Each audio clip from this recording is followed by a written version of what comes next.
Hello everyone, स्वागत है आप सभी का कृष्णा स्टडी मैथ क्लासेस में। तो चलिएगा स्टूडेंट्स, आज का जो टॉपिक है, आज का टॉपिक क्या है? आज का टॉपिक ही नहीं बल्कि पूरे महीने का, अर्थात जब तक आपका एग्ज़ाम नहीं होता तब तक का आपका टारगेट क्या है? 70 में 70। तो 70 में 70 कैसे लाएंगे डियर? देखिएगा, मैंने उम्मीद करता हूँ आपका संपूर्ण मैथ हो चुका होगा, और यदि नहीं भी हुआ है तो चलिए इस वीडियो के माध्यम से, यानी इस चैनल के माध्यम से, और जो मैं आपके लिए टारगेट एक महीने का रखा है, जब तक आपका एग्ज़ाम नहीं होता है तब तक का जो टारगेट है उससे आप 70 में 70 ला सकते हैं। और जिसका भी मैथ कंप्लीट न हुआ है वो यहाँ से भी कर सकते हैं, क्योंकि जितने भी सारे हम क्वेश्चन कराएंगे वो हर टॉपिक के अलग अलग होंगे। अब यहाँ से जो टॉपिक मतलब जो क्वेश्चन पढ़ोगे उसके अनुसार वो टॉपिक को भी सॉल्व कर लोगे, ठीक है। तो चलिएगा, इस आज का जो खास वीडियो है वो क्या है।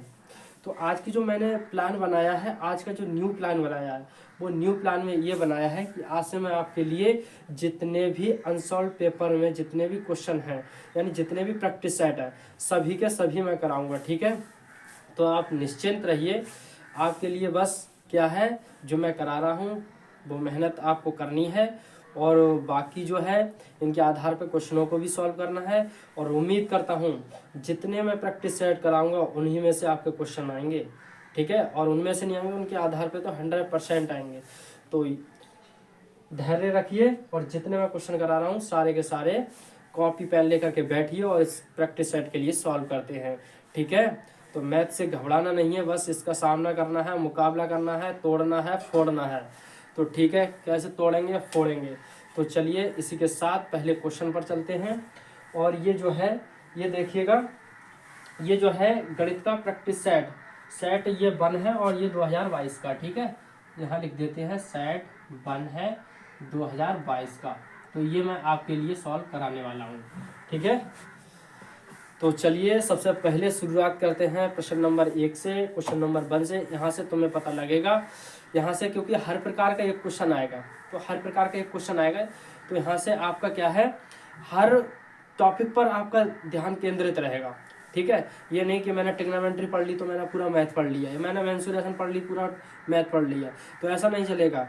अगर आप यहाँ से हर टॉपिक से एक एक सवाल मिलेगा तो यहाँ से हर एक टॉपिक क्लियर होता जाएगा, ठीक है। तो चलिए, मिस नहीं करना है इस क्लास के लिए, बस वीडियो में लास्ट तक बने रहिएगा। कोई भी दिक्कत परेशानी होती है तो आप कमेंट्स करके बताइएगा, ठीक है। तो चलते हैं पहले क्वेश्चन पर, और देखिए कैसे सॉल्व करेंगे। तो सबसे पहला क्वेश्चन है, पहले तो सभी खंड हल करना है हमें। और यहाँ है, दी गई संख्याओं में अभाज्य संख्या है। Option number 1 0, option number 2 1, option number 3 2, option number 4 8। तो अभाज्य संख्या क्या होती है? अभाज्य संख्या वे होती हैं जो किसी से नहीं कटती हैं। तो इनमें अभाज्य संख्या क्या है? देखो, 0 है एक पूर्ण संख्या है, 1 है एक प्राकृत संख्या है, 8 जो है एक भाज्य संख्या जो 2 से विभाजित हो जाती है। तो हमारा पास क्या बचा? 2 जो है एक अभाज्य संख्या है जो किसी से नहीं कटती है। तो इसका ऑप्शन नंबर 1 देखते ही लगा दोगे, तो इसका ऑप्शन नंबर 1 हो गया। तो आपका एक नंबर क्लियर। अब देखते हैं समीकरण 3x² - 2x प्लस 1/3 बराबर 0 का विभक्त कर होगा। तो इसे हमें सॉल्व करना है। तो निश्चिंत रहिए, इसे देखिए सॉल्व कैसे करते हैं। तो सबसे पहले हम समीकरण लेते हैं डियर। समीकरण क्या है? 3x² - 2x प्लस 1/3 बराबर 0।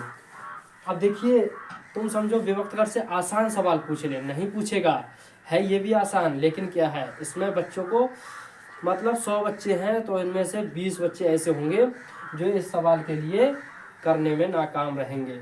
बेशक वे विभक्त कर से कर लेते हैं पर इस क्वेश्चन के लिए नाकाम रहेंगे, क्योंकि ये 1/3, इससे घबरा जाएंगे, फिर क्वेश्चन को क्या करेंगे, स्किप कर देंगे। तो स्किप नहीं करना है। देखिएगा, यहाँ देखिए 1/3 है, और तो किसी के बट्टे में कोई भी संख्या नहीं है। तो क्या करना है आपके लिए, इन 3 से यहाँ गुणा कर दो, इन 3 से यहाँ गुणा कर दो, और बकाया जो 3 बचे बट्टे में वो 3 की गुणा 0 से कर दो, ठीक है। तो 3 की गुणा 3 से करी, कितना है? 3 3 9x² माइनस 3 दूनी 6x प्लस 1 बराबर 0। जब भी हम विभक्त कर से कोई भी इक्वेशन को सॉल्व करते हैं तो ए, बा और सी के मान निकाल लेते हैं। तो देखिए x² के गुणांक में कितना है? 9 है, तो यहाँ आ गया 9, कॉमा बी बराबर कितना आ जाएगा? -6, तो यहाँ आ गया -के 6 कॉमा सी बराबर आ गया 1 है तो सी बराबर हो गया 1। अब विभक्त कर का फार्मूला क्या होता है दोस्तों? विभक्त कर का जो फार्मूला होता है सर ये होता है बी स्क्वायर माइनस 4ac होता है। जी बिल्कुल सही कहा आपने। तो यहाँ देखिए डी बराबर बी का मान कितना है -6, तो -6 रख देते हैं, -4 गुणे ए का मान कितना है 9 रख देते हैं, सी का मान है 1। सिंपल। अब देखिए यहाँ क्या करेंगे, डी बराबर 6 का वर्ग करेंगे कितना आएगा 36, 9 चौका 36, 36 एकम 36 हो गया। और 36 माइनस प्लस हो गया कैंसिल, तो डी बराबर कितना आया 0, डी बराबर कितना आया 0। सिंपल, 2 नंबर क्लियर, कोई दिक्कत कोई परेशानी नहीं है ना? ठीक है, चलते हैं नेक्स्ट क्वेश्चन पर। तो देखिएगा इसे आप साथ साथ प्रैक्टिस करिएगा, और नहीं करते हैं तो स्क्रीनशॉट लीजिएगा, और नहीं तो मेरा मकसद यही है कॉपी पेन लेकर के बैठिए और साथ साथ सॉल्व करते जाइए। ठीक है, इससे क्या है आपका जो बेस है बहुत क्लियर हो जाएगा, बहुत मजबूत। अगर आपने 10 भी प्रैक्टिस सेट कर लिए ना तो ये लगेगा कि हाँ मैं 70 में 70 ला सकता हूँ। ठीक है, क्योंकि मैथ करने से और उसकी प्रैक्टिस करने से बहुत बड़ा अंतर है। मैथ 50% और प्रैक्टिस भी 50%। तो यानी कहने का तात्पर्य ये है अगर आपने मैथ कर लिया और उसकी प्रैक्टिस नहीं की तो पूरा बेकार है। फिर आप जब पेपर को सॉल्व करोगे तो फिर दिक्कत में आओगे, फिर ये कहोगे कि हाँ अगर हम इससे प्रैक्टिस कर लेते तो बहुत ही अच्छा रहता। ठीक है, क्योंकि जो प्रैक्टिस है वो बहुत ही ज़रूरी है दिया। 3,4,6 तथा x का समांतर माध्य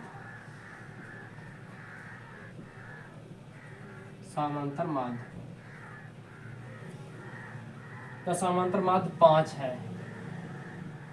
तो x का मान ज्ञात करना है, x का मान। ठीक है, शॉर्ट लिख देता हूँ, कोई दिक्कत नहीं है। देखिए आपका कुछ सिलेबस हटा दिया है तो उनकी प्रैक्टिस करना भी बेकार है। ठीक है, जो सिलेबस में है नहीं उसे पढ़ना ही क्या है। ठीक है, तो उससे इसमें से एक आध क्वेश्चन जो है वो मैं आपके लिए सॉल्व नहीं कराऊँ, क्योंकि वो आपके सिलेबस में है ही नहीं, वो चैप्टर ही नहीं है। जैसे रचनाएं हैं तो रचनाएं काट दी हैं तो हमें नहीं पढ़ना है।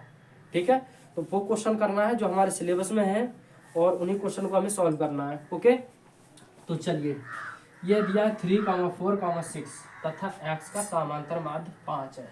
ठीक है, तो कह रहे हैं x का मान ज्ञात कीजिए। बहुत सिंपल, बहुत सिंपल। कैसे, देखिए समांतर माध्य बराबर फार्मूला होता है, जितनी भी संख्याएं दी हैं, जितनी संख्याओं का निकलवा रहा है तो लिख दो सभी संख्याओं का योग। इस तरीके से लिखूंगा मैं आपके लिए, फार्मूला भूलोगे नहीं। सभी संख्याओं का योग बटे कुल संख्याएं, कुल संख्याएं। तो देखिए समांतर माध्य कितना है 5 है। सभी संख्याओं का योग, सभी संख्या कितनी है 3, 4, 6 x, इनका जोड़ लेते हैं 3 + 4 + 6 + x बट्टे कितनी है टोटल संख्या है 1 2 3 4, यानी 1 2 3 4, 4 कुल संख्याएं हैं। यहाँ लिख दिया हमने 4। कौन है दिक्कत? कोई भी दिक्कत नहीं है। तो देखिए अब देखिए वीडियो को छोड़ के मत जाइएगा, ये एक बार प्लीज़ मेरे कहने से एक बार वीडियो को पूरा देखिए। तो अगर नहीं आता तो आज के बाद वीडियो देखना ही बंद कर दीजिएगा, क्योंकि आप क्या करते हैं शुरू से ही स्किप करके भाग जाते हैं। शुरू से स्किप करने से ये लगता है तुम्हें मतलब इसमें कुछ नहीं है वीडियो में। अगर एक बार आप पूरे वीडियो देखोगे ना, भले ही तुम बात को स्किप कर देना, एक भी वीडियो मत देखना, पर एक बार ज़रूर देखें पूरी वीडियो। ठीक है, अच्छी लगे तो देखना, अच्छी ना लगे तो देखना बंद ही कर दीजिएगा। ठीक है, तो बस आपसे ये रिक्वेस्ट है कि वीडियो को पूरा देखिएगा। एक वीडियो आप देख लेते हैं तो वीडियो पसंद आए तो वीडियो तो हमारे चैनल से जुड़ जाइए, और नहीं आता है समझ में तो बस ख़त्म। ठीक है, तो चलिए अब यहाँ देखिए 5 बराबर 5 3 4 3 कितना होता है 7, और 7 6 कितना हुआ 13 + x बट्टे 4। ओके, अब यहाँ देखिए इसके बट्टे में 1 मान लेते हैं, इनकी तिरछी गुणा कर देते हैं। तो 13 + x आ गया, एक की गुणा करेंगे तो सेम यही आएगा 13 + x, 5 चौका कितना हुआ 20 हो गया। अब यहाँ देखिएगा x बराबर 20 और प्लस के 13 उधर गए, किसके हो गए माइनस के 13, तो x बराबर कितना आ गया 7। सिंपल, कोई दिक्कत कोई प्रॉब्लम कुछ भी नहीं। तो देखिएगा हमने बहुत आसान तरीके से कर लिया और उम्मीद है इससे आपका एक सवाल बनता है। ठीक है, तो आपका 1 नंबर क्लियर। और इसी तरीके से हम डेली प्रैक्टिस करेंगे तो 1-2 सवाल मिलते रहेंगे डेली, फिर हम इसे भूलेंगे ही नहीं। ठीक है, तो बस यही होता है प्रैक्टिस में। आपने आज कर लिया ये क्वेश्चन, कल हम दूसरा सेट लगाएंगे, उसमें भी एक आध क्वेश्चन ऐसे ही पूछ लेगा, बस कभी नहीं भूलेंगे। ठीक है, बस आपको प्रैक्टिस करना बहुत ज़रूरी है बस। तो ये हो गया सवाल, चलते हैं इसी के साथ नेक्स्ट क्वेश्चन पर। ठीक है, तो यहाँ देखिएगा, चलते हैं नेक्स्ट क्वेश्चन पर। नेक्स्ट क्वेश्चन क्या है, 2 बिंदु, यानी यहाँ दिया है 2 बिंदु दिए हैं। 2 बिंदु क्या है, 2 बिंदु है 2,3 बार 4,1। अगला क्वेश्चन है 4 नंबर। ठीक है, एक बीच में वो तुम्हारे सिलेबस से हटा दिया, वो हटा दिया, बीच की दूरी ज्ञात करना है, बीच की दूरी। एक क्वेश्चन आपको 100% एक क्वेश्चन आपके लिए ऑब्जेक्टिव में इसका मिलना ही मिलना है, ये तो आज से तय कर लो, ये तो दिमाग में भर लो कि ये क्वेश्चन आएगा ही आएगा, तो मिस नहीं करेंगे। बस आसान तरीका है इसका, और बस हमें फार्मूला याद होना चाहिए, इसकी धज्जियाँ उड़ा देंगे। फिर देखिएगा दूरी का सूत्र क्या है, इसकी दूरी ज्ञात करवा रहा है। दूरी का डियर फार्मूला होता है डी, यानी दूरी बराबर होता है √ x2 - x1 का whole square plus y2 - y1 का होल स्क्वायर। ठीक है, अब देखिए यहाँ मान लेते हैं x1 और इसे मान लेते हैं y1, इससे x2 और इससे y2। बस फिर क्या है, फिर तो इसमें वैल्यू रख देते हैं और बस क्वेश्चन के लिए सॉल्व कर लेंगे। तो यहाँ x2 कितना दिया है 4, x1 कितना दिया है 2 का होल स्क्वायर प्लस y2 कितना दिया है 1 माइनस y1 कितना दिया है -3 का होल स्क्वायर। Okay done. देखिएगा यहाँ 4 में से 2 गए, कितना बचा 2, तो 2 का स्क्वायर प्लस 3 में से 1 गया माइनस के 2, तो -2 का स्क्वायर। तो यहाँ देखिएगा 2 का वर्ग करेंगे कितना आएगा 4 प्लस 2 का वर्ग करेंगे कितना आएगा 4, तो टोटल मिला के कितना हुआ 8 हो गया। 4 और 4 8 होते हैं। अब यहाँ देखिए यह तो आ गया, आप यहाँ छोड़ देते हैं तो भी ठीक माना जाएगा। फिलहाल में जब आगे सॉल्यूशन हो रहा है तो आगे तक करते हैं ना। तो यहाँ देखिए 8 रूट में है, अब ये किसी का वर्ग तो है नहीं क्लियर, जो कि जैसे 16 है तो 16 का वर्ग 4 हो गया, 25 है 25 का वर्ग 5 हो गया, तो ऐसा 8 किसी का वर्ग नहीं है, पूर्ण वर्ग नहीं है। ठीक है, तो इसके लिए क्या करेंगे हम 8 के फैक्टर कर लेते हैं। 8 के फैक्टर करें, 2 चौका 8, 2 दूनी 4, 2 एकम 2, तो हमने क्या करा 2 दूनी 4 दूनी 8। तो देखो इसके 1 2 2 के एक जोड़ा बन गया, मतलब इन 2 है, 2 कितने बार है 3 बार, तो 2 1 मतलब 2 बार 2 हैं, उनके पूरे 1 2 मान लिए और बाकी जो जिसका जोड़ा नहीं बना वो अंदर रूट में लिख देते हैं। तो यानी इन 2 के 1 2 लिख लिया बाहर और 1 बचा उसका अंडर रूट में लिख दिया। तो इसका आंसर फाइनली ये हो गया डियर। तो कोई दिक्कत कोई भी प्रॉब्लम तो नहीं है। तो चलते हैं इसी के साथ नेक्स्ट क्वेश्चन पर। ठीक है, समझ में आ रहा है? ठीक है, तो चलते हैं इसी के साथ नेक्स्ट क्वेश्चन पर। तो आपके देखिए उम्मीद करता हूँ आपके 3-4 नंबर क्लियर हो गए होंगे, और ये वो क्वेश्चन है जो हर एग्जाम में ऑब्जेक्टिव क्वेश्चन में देखने को मिलते हैं। ठीक है, अब मान ली हमने दूरी वाला कर लिया, अब बिंदु और दे दे, वो कोई ज़रूरी नहीं है ये भी दे दे, लेकिन हमने फार्मूला पढ़ लिया, मेथड पढ़ लिया उसका किस तरीके से सॉल्व करना है, तो भी आप भी कर सकते हो ना, तो कोई प्रॉब्लम। ठीक है, अब देखिए नेक्स्ट क्वेश्चन है। अब आते हैं खंड 2 पे, यानी खंड 2 पे अभी हमने बन के तो सभी हल कर लिए। अब इसमें दिया है द्विघात समीकरण, यहाँ दिया है द्विघात समीकरण, यहाँ दिया है द्विघात समीकरण, दिया है x² - 2kx - 6 बराबर 0 का एक मूल का मूल 3 है तो k का मान ज्ञात करना है। हमसे क्या पूछा गया है, k का मान ज्ञात करना है। यानी क्वेश्चन है द्विघात समीकरण x² माइनस 2kx माइनस 6 बराबर 0, तो कह रहे हैं का मूल 3 है तो k का मान ज्ञात कीजिए। अब आपने द्विघात समीकरण करी होगी, ठीक है, तो उसमें जो मूल आते हैं वो 2 आते हैं, एक वो अल्फा मान लेते हैं, बीटा मान लेते हैं, कुछ आया। तो इसी प्रकार से हमें क्या करना है, हमें करना है यानी x का मान कितना मान लिया, 3 मान लिया। बस आपको क्या करना है, इस द्विघात समीकरण में वैल्यू पुट करना है और इसी से हमारा k का मान निकल आएगा। तो उसी प्रकार से यहाँ क्या करेंगे, 3 का स्क्वायर माइनस 2k और गुणे कितना आएगा, 3 आएगा माइनस 6 इक्वल टू 0 आ गया। ओके, 3 का बारह करेंगे कितना आएगा, 9 माइनस 2 3 कितना होता है 6k माइनस 6 इक्वल टू 0।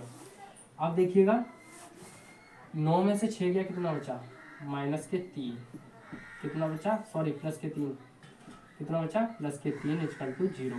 क्योंकि 9 बड़ी संख्या है और 6 छोटी संख्या है तो 9 में से 6 गया कितना बचा, 3 बचा। अब देखिए ये 3 के लिए उधर भेज दीजिएगा तो 6k माइनस के, और यहाँ देखो प्लस के 3 इधर के किसके हो गया, माइनस के 3, तो k बराबर आएगा माइनस के 3 अपॉन माइनस के 6 आ गया, माइनस माइनस प्लस हो गया तो k 3 से काट दीजिएगा, 3 एक कम 3, 3 दूनी 6। तो इसका जो फाइनली आंसर आया, वो कितना आया, 1/2। तो k का मान आ गया और k का मान आपके एग्जाम में एक ज़रूर आएगा। तो यहाँ से आपका क्लियर हो गया होगा, यदि मूल दे रखे हैं तो x का मान लगाइएगा वो और बस k का मान ज्ञात करिएगा। तो फाइनली इसका आंसर आ गया k बराबर 1/2। तो k का भी मान क्या हो गया, क्लियर हो गया। ठीक है, तो चलते हैं इसी के साथ नेक्स्ट क्वेश्चन पर। ठीक है, चलते हैं नेक्स्ट क्वेश्चन पर।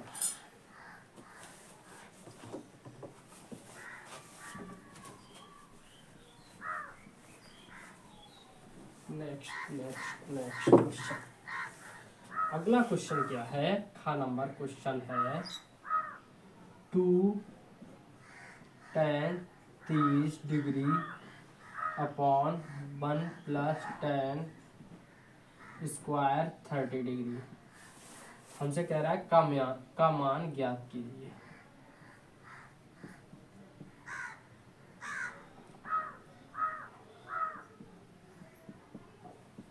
बस थोड़ा क्वेश्चन लिखने में देरी हो रही है क्योंकि आप अभी समझ सकते हैं हम कौन से स्तर पर हैं। तो अभी डिजिटल बोर्ड नहीं है क्योंकि बच्चे क्या है आजकल डिजिटल बोर्ड से लाइक करते हैं, पसंद करते हैं पढ़ना।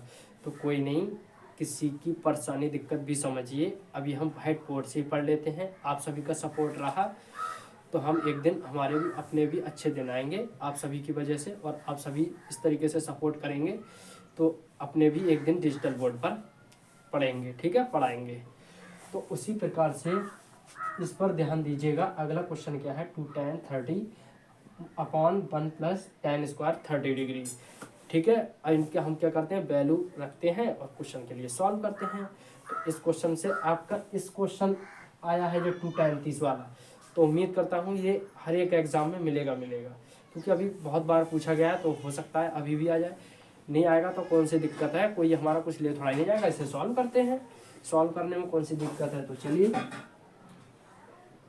2 गुणे tan 30 का मान कितना है, 1/√3। ठीक है, इसी प्रकार से 1 प्लस tan 30 का मान कितना है 1/√3 और इसका कर दिए स्क्वायर। ठीक है, और अगले देखिए 2 की गुणा 1 से करिए तो कितना आएगा, 2 1 कम 2 और रूट यहाँ आ गया 3 और यहाँ आ गया 1 प्लस 1 का वर्ग करोगे तो 1 ही रहेगा। देखिए 3 का वर्ग करोगे √3 का तो रूट हट जाएगा, 3 आ जाएगा। तो प्लस दैट यहाँ आ गया 2√3, 3 1 कम 3। देखो भिन्न तो करी होगी सभी ने, 3 1 कम 3 और 1 कितना हुआ 4/3। तो यहाँ अंदर वालों की गुणा और यहाँ क्या आ गया बाहर वालों की गुणा। तो ये आ गया 3 दूनी 6, या यहाँ लिख लीजिए 2 गुणे 3। देखिए अंदर वालों की गुणा और बाहर वालों की गुणा, तो 2 गुणे 3 और नीचे आ जाएगा 4 गुणे √3। ठीक है, इसे डिवाइड कर दीजिए, 2 एक कम 2, 2 दूनी 4। ठीक है, अब देखिए यहाँ काट देते हैं। देखो यहाँ आ जाएगा, जो पूरे 3 है, पूरे 3 को हम कैसे लिख सकते हैं, √3 गुणे √3 और बटे 2 गुणे √3। तो यहाँ से √3 कट गया, तो कितना बचा, √3/2। तो जो tan 60 का, जो tan का इसका मान आया तो कितना आया, √3/2 आंसर। ठीक है, कोई प्रॉब्लम? ठीक है, कोई भी प्रॉब्लम नहीं है। तो इसी के साथ चलते हैं नेक्स्ट क्वेश्चन पर। ओके, ठीक है, हमने प्रश्न नंबर 2 के खंड 1 और का और खा क्वेश्चन को कर लिया है। अब चलते हैं, देखते हैं अगला क्वेश्चन क्या है। ठीक है, इसी के साथ चलते हैं नेक्स्ट क्वेश्चन पर। देखिए यहाँ दिया है, अगला क्वेश्चन है गा नंबर। ठीक है, तो इसमें 12 व्यक्तियों का भार दिया है, 12 व्यक्तियों का भार, भार समझ रहे हो, मतलब वजन। 12 व्यक्तियों का भार जो है वो दिया है हमें, कितना दिया है, 12 व्यक्तियों का समांतर माध्य दिया है, भार का समांतर माध्य, समांतर माध्य, समांतर माध्य का मतलब औसत कितना दिया है, 45.6 किलोग्राम। तो कह रहे हैं उनके भारों का योगफल ज्ञात कीजिए। जो भारों का योगफल ज्ञात करवा रहा है, भारों का योगफल कह रहा है ज्ञात कीजिएगा। तो हम भारों का योगफल कैसे निकालते हैं, भारों का योगफल, जो भी भार, उनका समांतर माध्य दे रखा है वो लिखो, जितने व्यक्ति दे रखे हैं वो लिख लो। 12 व्यक्तियों का पूछा गया है, ठीक है, तो 12। अब इनका क्या करेंगे, गुणा कर दीजिए। 12 छंग कितना होता है, 72, कैरी 7, 12 पंजे 60, 7 67, कैरी 6, 12 चौक 48, 48 और 6 कितने होते हैं, 48 और 6 54। एक संख्या के बाद पॉइंट है तो एक संख्या के बाद पॉइंट लगा देंगे। तो इसका जो भारों का योगफल होगा 12 व्यक्तियों का वो कितना होगा, 547.2। ठीक है, आ गया समझ में। तो ऐसी क्वेश्चन करना है, माध्य का पूछेगा, समांतर माध्य का। फिर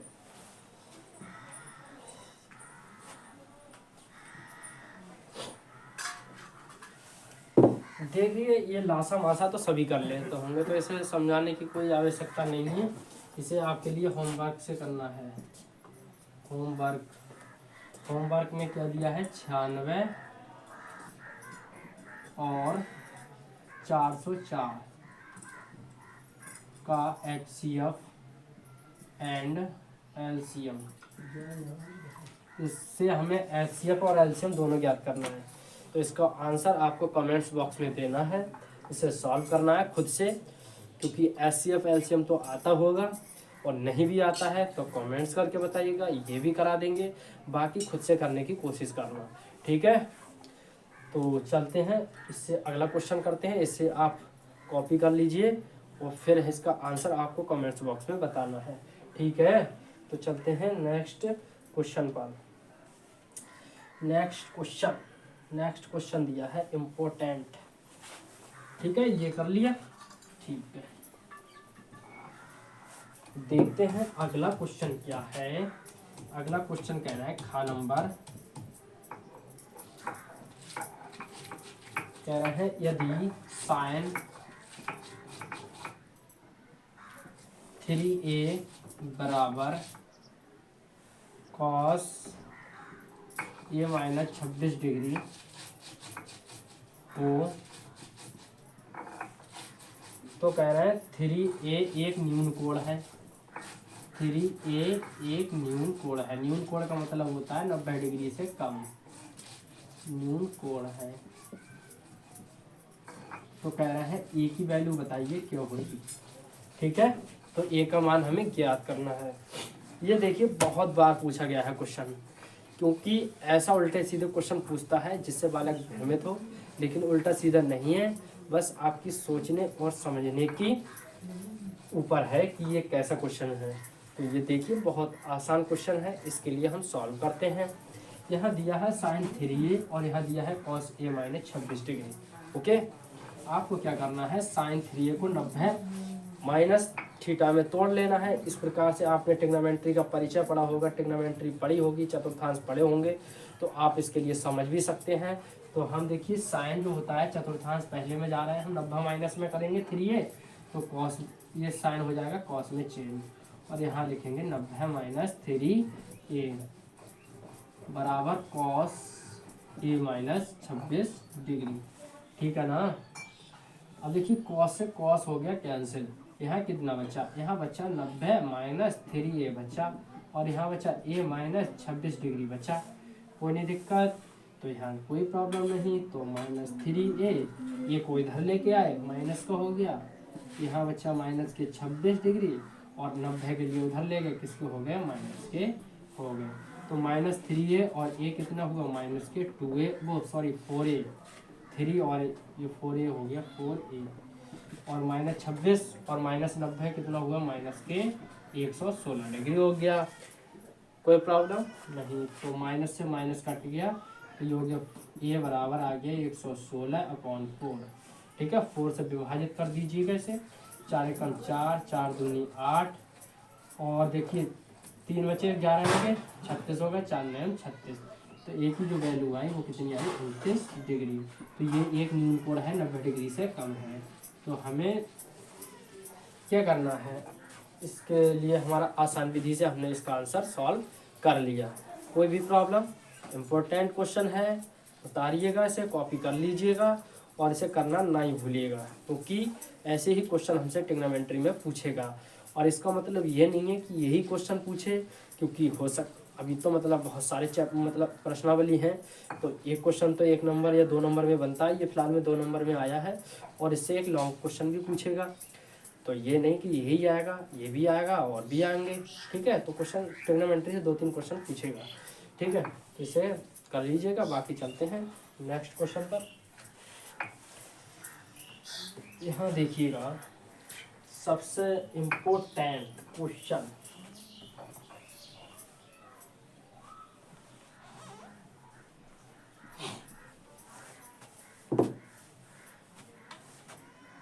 ये कह रहे हैं ऐसी 2 संख्याएं ज्ञात कीजिए जिनका योगफल 27 और गुणनफल 182 हो। देखो थ्योरी वाले क्वेश्चन बहुत आते हैं, अब आएगा 5 का 1 का आप है। ठीक है, तो ये कह रहे हैं 2 संख्याएं ज्ञात कीजिए, यानी 2 संख्याओं कह रहे हैं, 2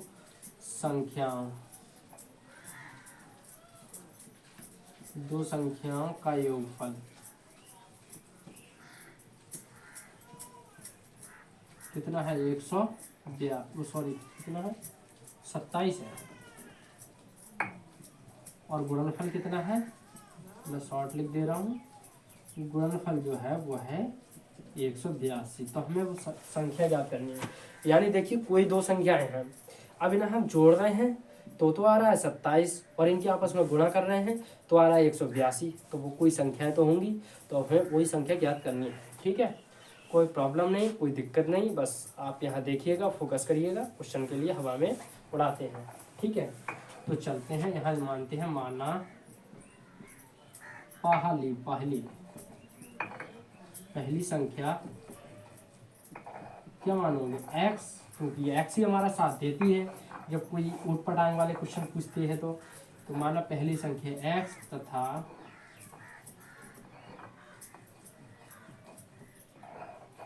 दूसरी संख्या क्या है,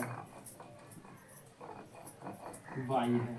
ठीक है, अब यहाँ लिख देंगे प्रथम शर्तानुसार या प्रश्नानुसार लिख देंगे, कोई नहीं दिक्कत। प्रथम शर्तानुसार दोनों का योगफल, दोनों संख्याओं का योगफल, दोनों संख्याओं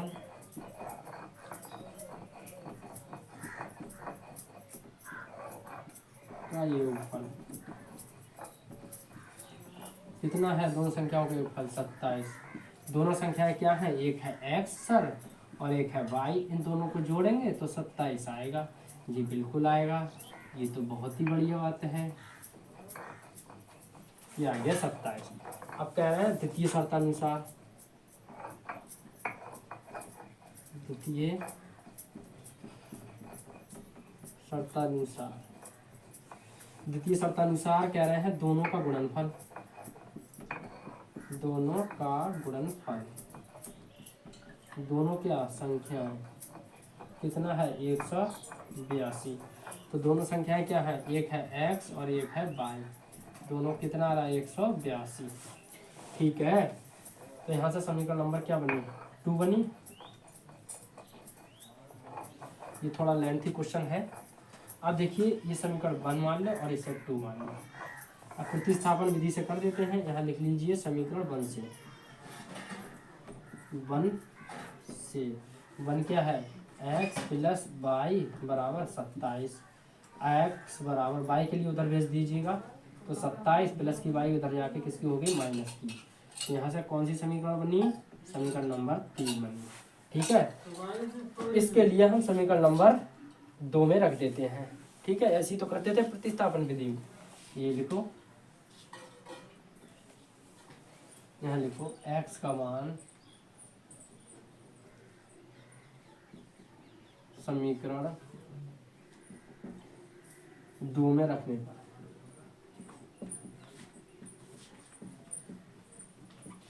समीकरण 2 क्या है, x प्लस वाई, एक्स गुणे वाई, एक्स गुणे वाई बराबर कितना है 182। तो x का मान कितना है, यहाँ है 27 गुणे वाई बराबर कितना है 182।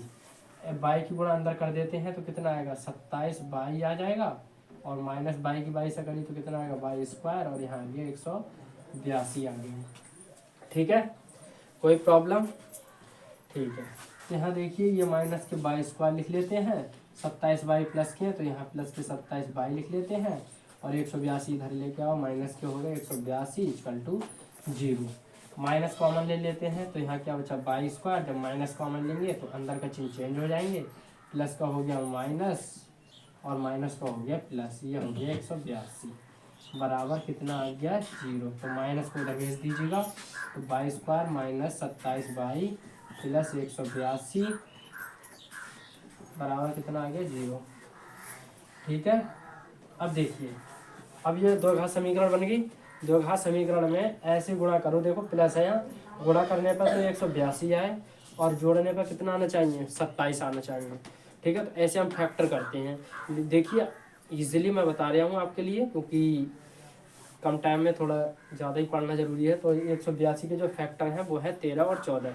आप 13 14 गुणा कर सकते हैं, 13 14 की जो गुणा करोगे तो 182 आएगा और बाकी घटने जोड़ोगे तो 27 आ रहा है। तो करते हैं, यहाँ लिखिए बाई स्क्वायर माइनस 27 की जगह हमें क्या लिखना है 14 प्लस 13 और ब्रैकेट बंद और यहाँ लिखना है बाई प्लस 182 इक्वल टू 0। तो यहाँ आ जाएगा बाई स्क्वायर माइनस 14 की बाई से गुणा करी तो कितना आएगा 14 बाई, यदि यहाँ माइनस है तो अंदर वाला चिन्ह चेंज हो जाता है ब्रैकेट का, तो यहाँ कितना आ जाएंगे 13 बाई प्लस 182 बराबर कितना आ गया 0। तो यहाँ देखिए दो दो के जोड़े बना लेते हैं। अब इनमें देखिए कॉमन कैसे लेना, दोनों में एक जैसा क्या दिख रहा है, यानी कॉमन क्या है, तो कॉमन है बाई। अब कुछ लोग कॉमन भी न समझ रहे होंगे तो मैं कह रहा हूँ कि इन दोनों में एक जैसा क्या दिख रहा है, तो बाई दिख रहा है, तो बाई को कॉमन ले लेते हैं। यहाँ क्या बचा एक बाई बचा, माइनस के यहाँ कितने बचे 14 बचे। उसी प्रकार से यहाँ माइनस के 13 कॉमन लो और यहाँ क्या बचा बाई, जब 13 से भाग करोगे 182 के लिए तो कितना आ जाएगा 14 आ जाएगा, क्योंकि 13 एकम 13, 18 में से 13 के 5 बचे, 5 यहाँ 13 चौका 52। ठीक है, इक्वल टू कितना आ गया 0। तो ये दोनों फैक्टर एक जैसे बनेगा तो सवाल राइट कर रहे हैं और बाकी बाई माइनस 14 और एक होगा बाई माइनस 13। तो यहाँ देखिएगा बाई माइनस 14 बराबर कितना आया 0, तो बाई बराबर आ गया 14 और बाई माइनस 13 बराबर 0, तो बाई बराबर आ गया 13। ठीक है, लेकिन कुछ लोगों के डॉट ये आता होगा कि बाई बराबर 14 बाई बराबर 13, लेकिन एक्स कहाँ गया, तो कोई से समीकरण में रख दीजिएगा y का मान, तो उसमें x का मान भी निकल आएगा। फिलहाल में निकलेगा 14 13 ही, ठीक है। तो मैं कहता हूँ यहाँ से y का मान समीकरण 1 में रखने पर, तो समीकरण 1 क्या है, x प्लस वाई बराबर 27, तो x बराबर 27 माइनस वाई, तो x बराबर 27 माइनस वाई कितना है 14, तो ये बचा 27 में से 14 गए 13, तो संख्या क्या निकल के आई 13,14, ठीक है। अच्छा क्वेश्चन था, बढ़िया क्वेश्चन था, स्किप नहीं करिएगा, इसे रिवाइज करिएगा, प्रैक्टिस करिएगा। बाकी ऐसे क्वेश्चन और भी आगे के लिए मिलेंगे, तो थ्योरी वाले क्वेश्चनों को मिस नहीं करना है। और इसी के साथ आज का सेशन होता है समाप्त। बाकी ये पार्ट 1 हो गया और इसी के लिए हम कल बात करेंगे पार्ट 2 में, ठीक है। तो जितना करा रहे हैं इतना आप कर लीजिएगा, बाकी हम बात करेंगे कल पार्ट 2 में। तो बस यही था आज का टॉपिक, अब मिलते हैं नेक्स्ट वीडियो में, ठीक है। Thank you.